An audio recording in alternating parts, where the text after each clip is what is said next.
हमारे ब्रजधाम में महामहिम ये 12 वन हैं। मधुवन, तालवन, कुमुदवन, बहुलावन, कामवन, खदिरवन, वृंदावन, भद्रवन, भांडीरवन, बेलवन, लोहवन, महावन। ये ऐसे महामहिम हैं कि इनमें जो एक बार प्रवेश कर जाए और यहां की रहनी से 3 रात ही रह जाए तो उसे त्रिभुवन में भटकना नहीं पड़ेगा, वो कभी 84 लाख योनियों में नहीं जाएगा। जिसने ब्रज 84 कोष की परिक्रमा कर ली तो ये 12 वन और 24 उपवन, इन सब की परिक्रमा हो जाती है। 12 वन ये आपने सुने, 24 उपवन, गोकुल, गिरिराज गोवर्धन, बरसाना, नंदगांव, संकेत, परमार्द, अडीग, शेषशाही, माठ, ऊंचा गांव, खेलवन, श्रीकुंड, गंधर्ववन, पराशौली, बिलछू, बच्छवन, आदिबद्री, करहला, अजनोख, पिछला, कोकिलावन, दधिगांव, कोटवन और रावल। ये 24 उपवन और 12 वन हमारे महामहिम ब्रजधाम में विराजमान है। सबका मुकुटमणि, ये समस्त तीर्थों का मुकुट है ब्रज 84 कोष, और इसका मणि है श्री वृंदावन धाम। बड़ी कृपा है जिनको श्री धाम आने को मिला और महिमा सुनकर प्यारी जो का नाम जपने लगे, चरण सेवा की भावना जागृत हुई। मानसी गंगा का आचमन कर लिया, राधा कुंड का आचमन कर लिया, मानसरोवर का आचमन किया, गिरिराज जी की परिक्रमा दी, वृंदावन की परिक्रमा दी, बरसाने की परिक्रमा दी, महारानी लाडली जी महाराज का दर्शन किया। अब तुम्हें नरक नहीं जाना पड़ेगा, तुम्हें 84 लाख योनियों में भ्रमण नहीं करना पड़ेगा। और कहीं सौभाग्य मिल गया कि जीवन में एक बार पद यात्रा करते हुए 84 कोष की, ये गाड़ियों से दर्शन करना अलग बात है, लेकिन जो पद यात्रा है बहुत बड़ी महिमा, बहुत बड़ी महिमा।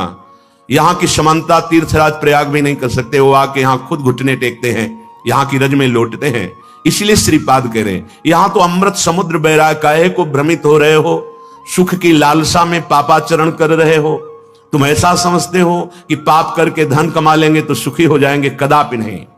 हे भाई, राधा जीवित बंधुम वृंदारण्येन्दुमाश्रय श्यामम, आश्रय ले लो हमारी किशोरी जी के जो जीवन है, प्राण धन है, श्री लाल जी महाराज बड़े करुणामय हैं।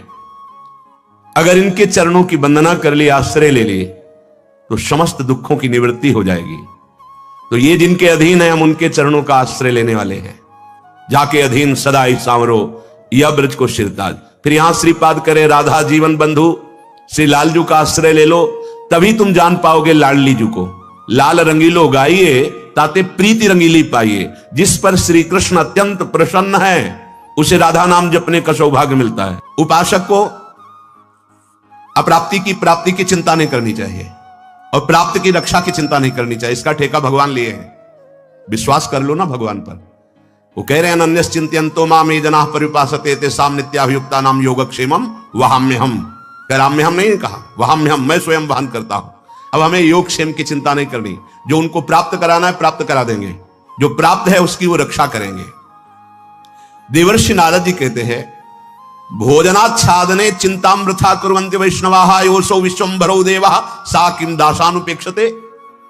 यदि तुम वैष्णव होकर शरणागत होकर अपनी चिंता करते हो तो कलंक है शरणागत में। अरे वो विश्वम्भरो देवः, संपूर्ण विश्व का भरण पोषण करते हैं, तुम्हें चिंता किस बात की। तुम ऐसे मालिक के सेवक हो, अब तुम्हें किसी के आगे हाथ पसारना पड़े तो लगता है तुमने अभी झूठी बात कही है कि मैं प्रभु का शरणागत हूं। सच्ची बात नहीं स्वीकार की है। खोए रतन फिरत जे घर घर, कौन काज ऐसे जिए। धिक्कार है शरणागत होकर अगर दूसरों के आगे हाथ पसारे, भगवान का दास कहलाकर, महालक्ष्मी पति का सेवक कहलाकर, और ऐसे करना पड़े। इसका मतलब तुमने शरणागति ही नहीं ली, तुम्हारे अंदर शरणागत भाव ही ना आया। योशो विश्वम्भरो देवा सा किं दासानुपेक्षता। जो विश्व का भरण पोषण करते हैं वो अपने दासों की उपेक्षा कर देंगे। तुम्हें भीख मांगनी पड़ेगी, अर्थ की तुम्हें मांगना पड़ेगा। सच्ची मानिए, आकाश वृत्ति सर्वोपम वृत्ति, जो भेजोगे देखूंगा क्या भेजते हो, वैसे ही चलूंगा।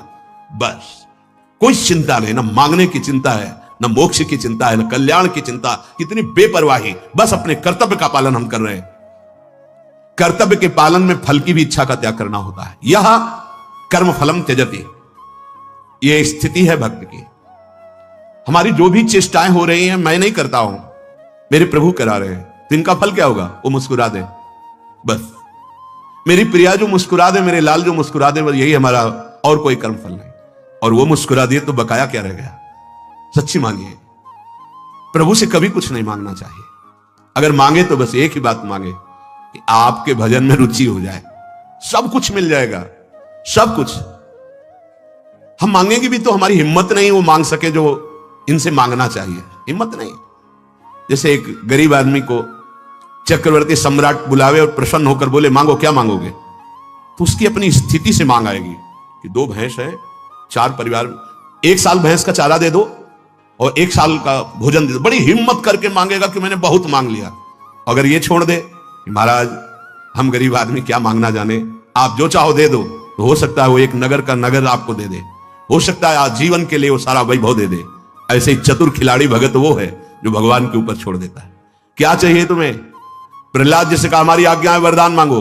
बोले अवश्य प्रभु, मुझे ये वरदान दीजिए कि मुझे कुछ मांगने की इच्छा ही न रह जाए। आज्ञा पालन भी हो गया और अपने हृदय की भी बात कह दी। सुतीक्ष्ण जी से कहा वरदान मांगो। बोले प्रभु हमें आता ही नहीं मांगना, अब आपको जो अच्छा लगे दे दो ना। नरसिंह जी से कहा वरदान मांगो। बोले प्रभु मुझे कुछ अच्छा ही नहीं लगता, आपको जो अच्छा लगे वो कर दो। तो पहुंचा दिया सीधे रास विलास में। बैठ गए सुतीक्ष्ण जी के हृदय में सिया राम जी सदा सदा के लिए। फिर क्या कमी, जाके राम धनी वाके कौन कमी।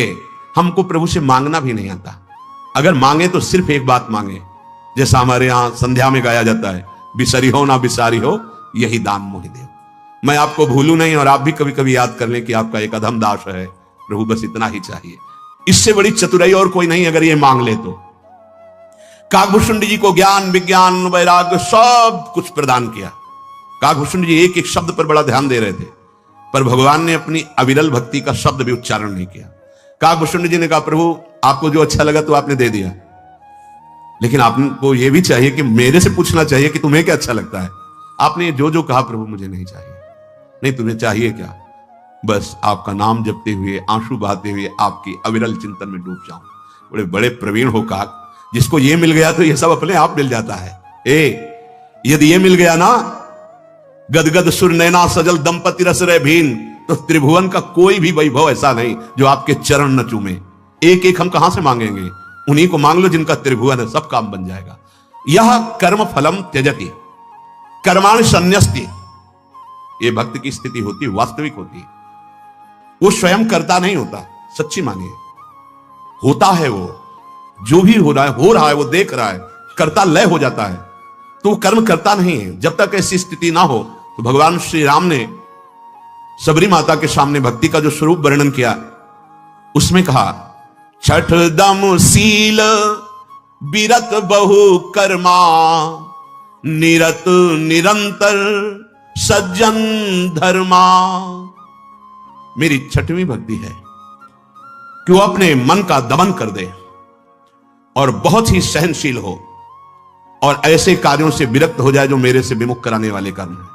विरत बहुकर्मा, और ऐसे कार्यों को करे जो संत महापुरुष आदेश करते हैं। निरंतर सज्जन धर्मा, जिन धर्म में मेरे प्रेमी महाभागवत जन स्थित हैं, वो जो आदेश करें उनके अनुसार कर्म करे। तो आदेश के अनुसार कर्तव्य का पालन जब होता है तो कर्ता भाव नहीं रहता कि मैं नहीं कर रहा हूं, मेरे गुरुदेव करा रहे हैं, अगर मुझे करने की क्षमता होती तो मैं पहले कर लेता। तो वो कर्माणि संन्यस्ति, अंतर की बात। और बाहर से ये तो सर्वाणि कर्माणि मयि सन्न्यस्य मत्परः, जो भी कार्य करो भगवान को अर्पित कर दो, तो उसी जगह पहुंच जाओगे अकर्ता स्थिति में। तुम्हारे सारे कर्म अकर्म हो जाएंगे, वो बंधन नहीं डाल पाएंगे और आप जीवन मुक्त महापुरुष हो जाएंगे। यह कर्म फलम त्यजति, जो कर्म फल का त्याग दे। पर कर्म फल क्यों नहीं त्याग कर पाते? श्री भगवान गीता जी में कहते हैं कि ये प्रकृति के द्वारा हो रहे हैं, ये हमारा शरीर रचा हुआ प्रकृति से है। बहुत गूढ़ विषय है, इसीलिए ध्यान पूर्वक सुनोगे तो समझ जाओगे।